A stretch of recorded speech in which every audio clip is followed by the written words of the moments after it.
Gelandang serang timnas Indonesia, Marcelino Ferdinand, meminta agar supporter tak berlarut-larut dalam merayakan kemenangan skuad Garuda atas Arab Saudi.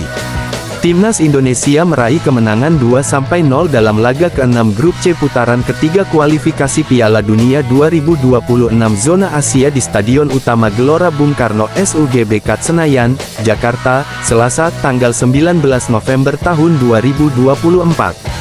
Hasil ini menjadi kemenangan perdana Indonesia dalam putaran ketiga kualifikasi Piala Dunia 2026 Zona Asia. Dalam kemenangan ini, Marcelino Ferdinand menjadi bintangnya karena 2 gol tercipta atas namanya. Pemain berusia 20 tahun tersebut mencetak gol pada menit ke-32 dan 57 melalui aksi-aksi yang keren. 2 gol yang dicetak Marcelino Ferdinand itu pun membuat timnas Indonesia tampil agresif hingga laga berakhir. Setelah mencetak 2 gol buat kemenangan skuad Garuda, Marcelino pun berbicara terkait hasil ini. Pemain Oxford United itu mengatakan bahwa dia memiliki firasat untuk mencetak gol dan hal ini selalu terjadi di setiap pertandingan. Namun, akhirnya alam dan Tuhan mendukungnya untuk menjadi pahlawan kemenangan timnas Indonesia saat ini. Untuk itu, dia merasa senang karena membawa skuad Garuda meraih kemenangan. Firasat untuk cetak gol, kayaknya setiap pertandingan saya punya firasat terus, ujar Marcelino Ferdinand kepada awak media termasuk Bolasport.com di SUGBK, Senayan, Jakarta, Selasa, tanggal 19 November tahun 2024. Saya berdoa untuk itu, supaya bisa bermain baik. Mantan pemain Persebaya Surabaya itu mengatakan bahwa dia bisa mencetak gol tersebut karena kerja keras semua pemain. Menurutnya, hasil ini didapatkan karena para pemain tampil dengan bagus dan mereka bisa menerapkan taktik dari pelatih Shin Tae-yong dengan apik. Oleh karena itu, Marcelino merasa senang karena timnas Indonesia akhirnya bisa bangkit dan hasil ini membuat skuad Garuda menempati posisi ketiga klasemen Grup C. Kenapa bisa cetak gol? Kerja keras dari tim yang pasti, hal itu sangat berpengaruh buat saya, taktik Coach Shin sangat baik, jelas Marcelino. Yang kami lakukan hari ini hampir sempurna, tegas mantan pemain KMSK DINZ tersebut. Lebih lanjut, Marcelino juga ditanya soal kesuksesannya mencetak gol dengan baik dan sangat tenang dibandingkan laga-laga sebelumnya. Marcelino mengakui bahwa saat ini dia lebih percaya pada diri sendiri. Untuk itu, dia pun bisa bermain dengan tenang dan membawa tim merah putih meraih kemenangan. Sebelum pertandingan, saya lakukan itu di setiap pertandingan, tetapi mungkin alam dan Tuhan belum menyertai saya, kata Marcelino. Saat ini saya yakin pada diri sendiri, saya siap untuk main pertama, itu penting. Saya secara natural dari dulu juga punya ketenangan dan kepercayaan diri. Jadi momen gol pertama sangat penting buat saya melepas semua bebannya, mulai dari situ saya mulai menemukan diri saya sebenarnya. Dalam kesempatan ini, Marcelino pun tak lupa mengingatkan supporter untuk tidak berlarut-larut dengan kebahagiaan merayakan hasil ini. Pasalnya, perjuangan tim merah putih masih panjang dan hasil apapun bisa terjadi. Oleh karena itu, dia menekankan dalam laga-laga sisa nanti, timnas Indonesia siap tampil mati-matian agar bisa meraih hasil terbaik. Saya ingatkan kepada supporter jangan berlarut-larut, tutur Marcelino. Tujuan kita bukan di sini, masih ada beberapa pertandingan lain. Kami akan berusaha mati-matian untuk itu, pungkasnya. Pelatih timnas Indonesia, Shin Tae-yong, sudah memutuskan 23 pemain untuk menghadapi Jepang. Ada 4 pemain yang harus dicoret oleh pelatih asal Korea Selatan itu. Pemain pertama yang dicoret pastinya Ivar Jenner. Gelandang timnas Indonesia itu sudah dipastikan absen karena akumulasi kartu kuning. Pemain kedua adalah Ramadan Sananta, striker Persis Solo itu tampaknya kalah bersaing dengan Hoki Caraka yang masuk ke dalam line up timnas Indonesia. Selanjutnya pemain ketiga yang tidak bermain adalah Yance Sayuri. Banyaknya pemain di sektor bek sayap membuat Yance Sayuri harus kehilangan posisinya di timnas Indonesia. Shin Tae-yong lebih mempercayai saudara kembarnya, Yakob Sayuri. Bahkan, Yakob Sayuri bermain sejak menit pertama untuk melawan Jepang. Nama terakhir yang dicoret adalah Eliano Reijenders.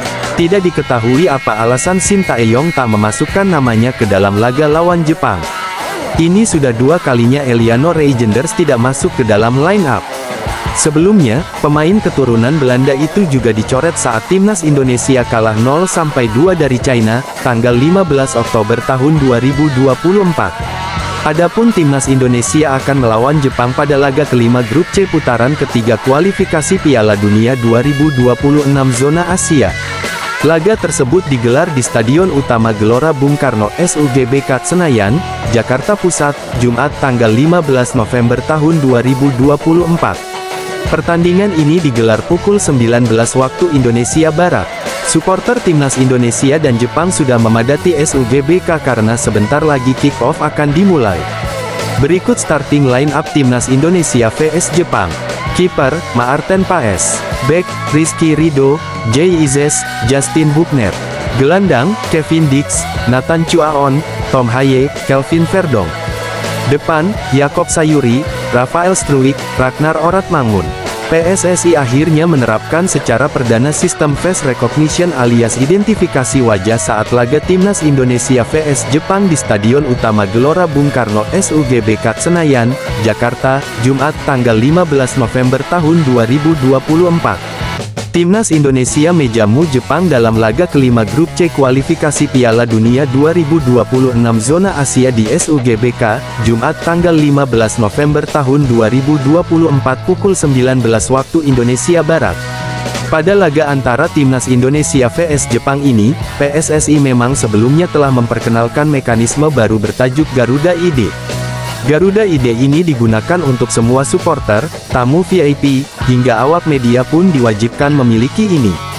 Semua yang ingin mendukung timnas Indonesia langsung di stadion ini harus mendaftarkan foto diri serta identitas di awal. Ini menjadi wajib karena semua pihak yang membeli tiket harus mempunyai Garuda ID, dan ini berlaku juga buat peliput timnas Indonesia. Adapun face recognition yang menggunakan Garuda ID ini diharapkan meningkatkan prosedur masuk demi alasan keamanan. Harapannya berkat adanya teknologi tersebut, setiap individu dapat masuk ke stadion dengan teratur serta mencegah adanya potensi penonton tanpa tiket menyelundup ke venue pertandingan. Untuk proses supporter yang ingin masuk stadion pun harus melakukan proses panjang, supporter harus mengantri terlebih dahulu untuk memeriksa face recognition Garuda ID di beberapa tahap. Setelah diperiksa atau scan muka, supporter nanti akan bisa masuk dan setelah itu dilakukan pemeriksaan barang bawaan dan badan. Bolasport.com mencoba mengikuti proses masuk menuju ring 1 SUGBK dan pemeriksaan yang dilakukan memang berlapis. Supporter mula-mula harus melewati tahap identifikasi wajah face recognition dengan peralatan yang disediakan. Setelahnya, fans masih harus melalui metal detector, sebelum kemudian berpindah ke tahap scan tiket. Apabila 3 tahap ini sudah lewat, supporter timnas Indonesia baru bisa masuk ke pagar ring 1. Di sana, mereka harus kembali mengantre berdasarkan zona di tiket, sebab bakal dilakukan body checking manual oleh petugas sebelum bisa naik ke tribun penonton. Ika yang datang bersama ayah, ibu, dan juga adiknya mengatakan bahwa ini pertama kalinya mereka nonton bersama ke stadion. Ia pertama kali nonton bersama keluarga, tetapi Ika sebelumnya sudah pernah menonton pertandingan timnas Indonesia lawan Australia pada Oktober lalu. Saat itu, PSSI belum menerapkan sistem baru ini dan di laga timnas Indonesia vs Jepang ini yang mereka datang bersama sekeluarga. Ia mengatakan bahwa proses saat masuk SUGBK di laga timnas Indonesia ini berbeda dari sebelumnya. Saat ini semua supporter harus punya Garuda ID, sehingga baru bisa masuk dengan aman. Ika mengaku meski harus memiliki Garuda ID untuk face recognition tidak ribet dan ia mengaku berjalan dengan aman. Tidak ribet sih tadi masuk, cuma memang mengantri panjang dari pukul 15 waktu Indonesia Barat dan baru bisa masuk pukul 16.14 waktu Indonesia Barat, ujar Ika saat ditemui Bolasport.com di SUGBK, Senayan, Jakarta. Pas pemeriksaan Garuda ID dan tiket, kami sekeluarga sudah punya Garuda ID juga jadi masuknya aman, ucapnya. Saya memberi tiketnya tidak sulit, meski saat membuat Garuda ID sedikit sulit ya karena sempat menunggu lama tidak terdeteksi dan beberapa kali gagal. Tetapi semuanya aman, tuturnya. Gelandang Persija Jakarta, Rio Matsumura, menilai bahwa pemain Jepang tidak akan mudah mengalahkan timnas Indonesia. Kedua tim akan bertarung pada lanjutan kualifikasi Piala Dunia 2026 zona Asia di Stadion Utama Gelora Bung Karno SUGBK, Jakarta malam nanti. Pertandingan ini diprediksi akan berjalan ketat karena skuad Garuda dalam ambisi tinggi untuk mengumpulkan poin bulan November ini. Di sisi lain, SUGBK juga akan penuh sesak karena 60.000 tiket sudah terjual habis. Hadirnya supporter tentunya akan memberikan tambahan motivasi bagi pemain. Ryo Matsumura menjelaskan, SUGBK bisa jadi tempat yang menyulitkan bagi Samurai Biru. Apalagi, saat stadion dalam kondisi penuh dan hujan deras di sana. Menurutnya, ini akan jadi tantangan yang cukup berat bagi pemain di lapangan. Ini berdasarkan pengalamannya saat merasakan langsung bermain dalam kondisi yang menyakitkan. Sekarang sedang musim hujan, jadi setelah hujan berhenti, kelembapan meningkat hingga sekitar 90%, kata Ryo Matsumura dilansir bolasport.com dari laman Persija. Baca juga, FIFA Matchday, Malaysia gilas calon lawan timnas Indonesia dengan 2 tendangan penalti, selanjutnya hadapi tim ranking 125. Pemain asal Jepang ini menilai bahwa akan sulit bermain dalam kondisi tersebut. Stamina pemain akan cepat turun dan mereka akan sulit bernafas. Tentunya, ini akan sangat menyulitkan bagi pemain yang sedang bertarung habis-habisan. Kelembapan jelas merupakan masalah yang akan dihadapi Jepang. Saat stadion itu penuh, cuacanya sangat panas. Jika Anda berlari sedikit, Anda bisa sulit bernapas. Lanjutnya, Ryo menambahkan bahwa Jepang kemungkinan besar akan memberikan serangan sejak awal laga. Pertahanan solid skuad Garuda benar-benar akan mendapatkan ujian dalam meredam serangan lawan.